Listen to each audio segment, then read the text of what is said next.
when my husband Dan and I were just newly engaged, so before he was my husband, I decided that I wanted to get him something special for Christmas. And so I got it into my head that what I wanted to get him was a hand-painted icon. Now, I just want to share with you a little bit about the tradition of iconography for those of you who don't know. So, iconographers typically understand that when they are painting an icon, they're actually writing that icon or they're praying that icon.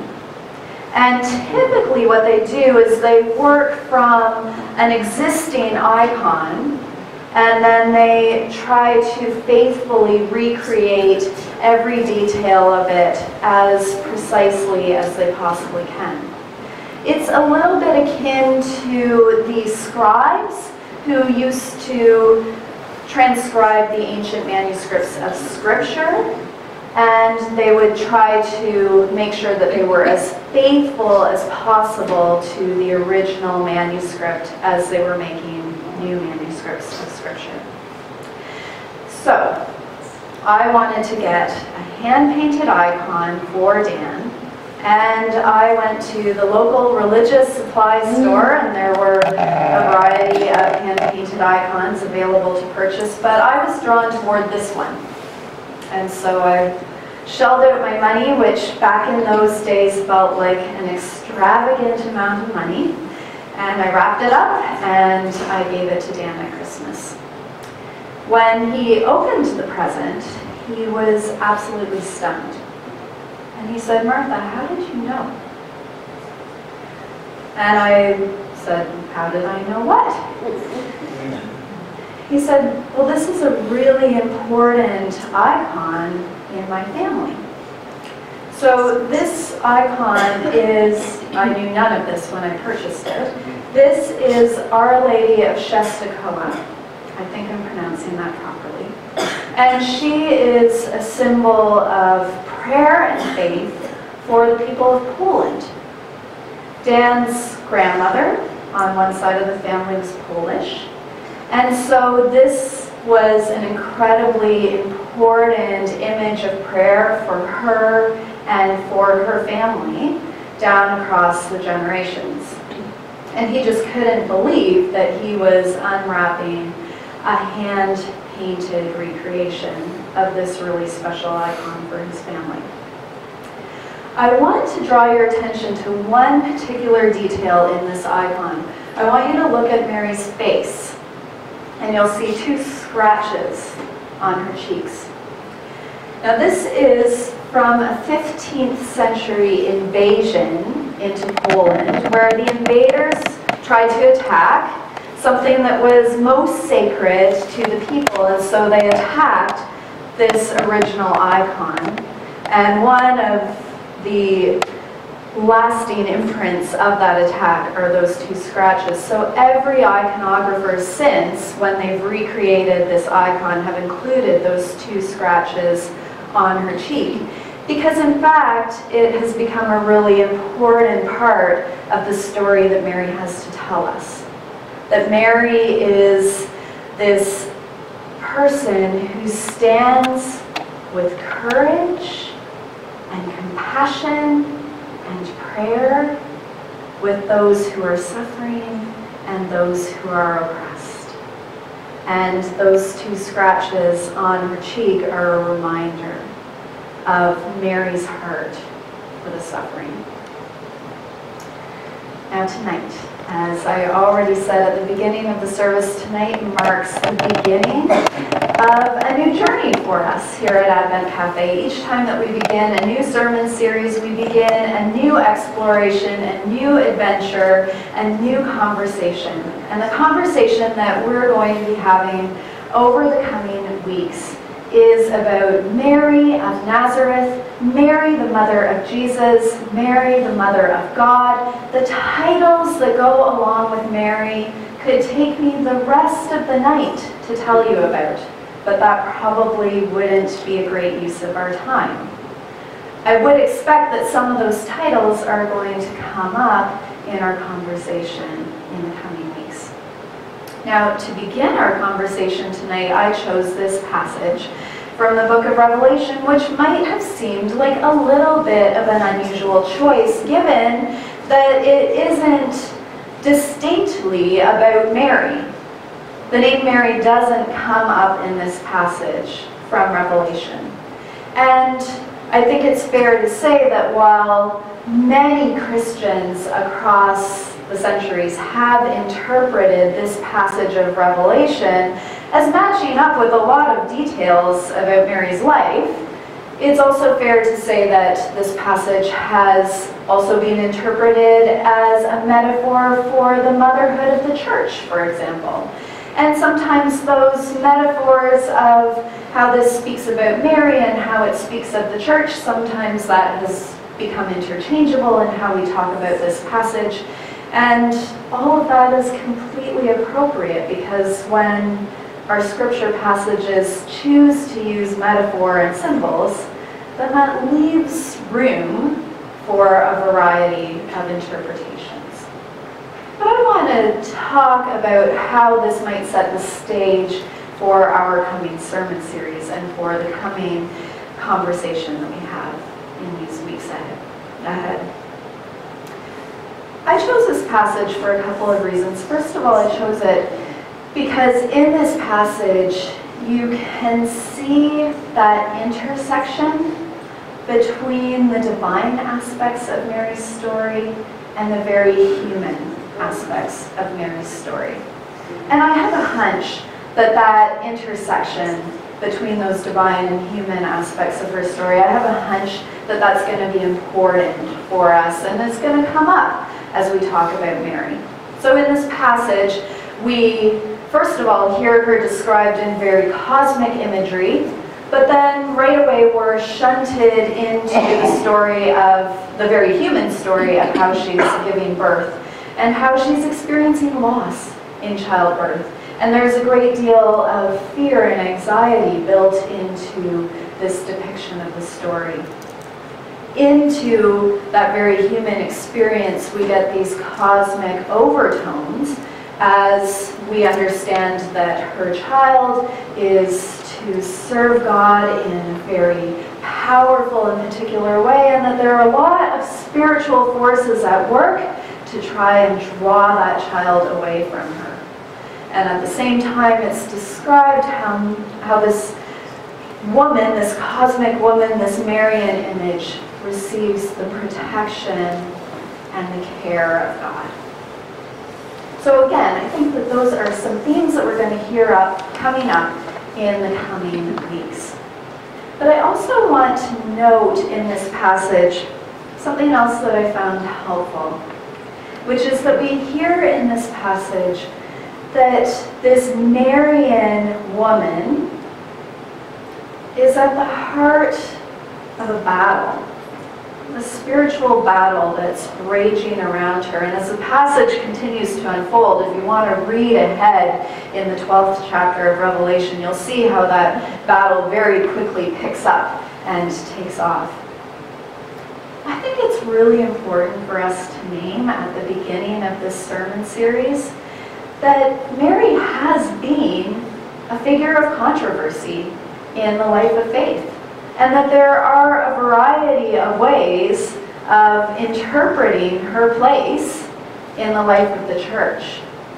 We certainly know that in the Roman Catholic and Orthodox traditions that Mary is right at the center of people's prayer lives. There is a devotion, a connection to Mary. But I think it's also fair to say that in Protestant circles, historically, Mary has been a little bit taboo. And talking too much about Mary has been looked upon with suspicion, because maybe you're being a little bit too Catholic, or maybe you're kind of verging onto some of the things that the Reformation tried to correct the church from. Mary and all of that devotion around Mary has sometimes been interpreted as like kind of bordering on polytheism, elevating Mary beyond her rightful place as a human being and talking about her more as the same level of God. There have been some more recent controversies around Mary, some controversies that, say might be associated with feminism. Because there have been women who have looked at the devotion around Mary and have said, hey, wait a minute here. We are idealizing a woman who was a virgin and a mother. That is a standard that is absolutely impossible for any of us to ever meet. How can that be the standard of female holiness? Come on, people, like, give your head a shake. That has been a very modern and very current controversy around Mary. And yet I wanted us to do this sermon series. I wanted to do this sermon series because the thing is that every time in these Anglican circles where we're not supposed to be all that interested in Mary, every time that she comes up as a topic of conversation, I feel a charge of energy in the room. Because she allows people to connect in a really powerful way. And I thought it was important and exciting for us to explore that connection. Now, over the coming weeks, we are going to mine the Bible for all of the passages that tell us something about Mary. And in those passages, we are going to discover all kinds of points of human connection to this very human figure from the pages of Scripture. We are going to encounter an unwed teenage mother who made a brave choice in saying yes to God's impossible plan. And we are going to meet a prophet woman who had incredible words of insight to offer us about how God's power works. We are going to meet a new mother who knows what it is to worry for her child. We're going to meet a mother whose child grows up to absolutely baffle and confound her, and she has no idea what he's up to. We're going to meet a woman whose heart gets broken, and who knows what it is to suffer and to lose everything. And we are going to meet a woman who, out of that suffering, makes an incredible offering to the life of the new church and becomes a leader in the new church. And alongside all of those points of connection to the very human story of Mary, I think that another truth is hopefully going to be obvious to us as well in our conversation. Now, this is a truth that certainly is known in Roman Catholic and Orthodox circles, but if we're being honest, it's known in Protestant circles as well. It's a truth that is known in the Christian faith, but it's also a truth that has been viscerally experienced outside of the Christian faith. A truth that has been described by Muslims, by people who don't subscribe to any particular faith tradition at all. It's a truth that has been affirmed in all different times and places, all kinds of different cultural contexts, and this icon is just one representation of that truth. How the people of Poland felt connected to Mary. Because it's not just that we connect to Mary's very human story, it's also that people in all times and places have experienced Mary as a spiritual presence that is still at work in our world in a really powerful way. And I hope and pray over the coming weeks in our conversation that we're going to feel our hearts opened to that powerful spiritual presence of Mary. Mary has, for billions upon billions of people, offered a particular point of access into the heart of God. And that's actually where this sermon series flows out of. Our last sermon series was around images of God. Mary is an image of God, and her particular story and her particular offering has been a way for people to access the heart and mind of God over the course of centuries in incredibly powerful ways. I hope that over the coming weeks, MJ would humor me and bring this image back on occasion as we're talking about Mary. And I invite you, when you see this image come back in the coming weeks, I invite you to remember those scratches on Mary's face and spend some time considering those scratches. Spend some time considering how those scratches remind us that Mary stands in prayer, with courage and compassion, with people when they're suffering, and allows them a particular access point into the heart of God. I have one final story to share with you about those scratches. There's another part of how this icon connects to Dan's family story.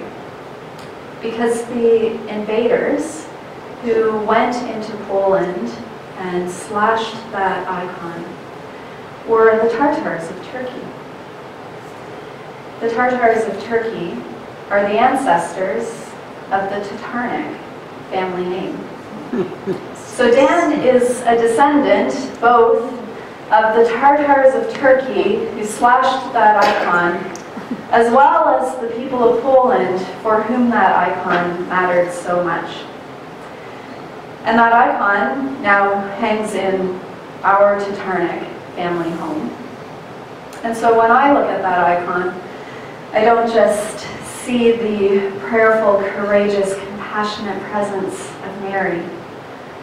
I also see the powerful, mysterious, reconciling love of God that is always at work in our world, and it's at work in my family too.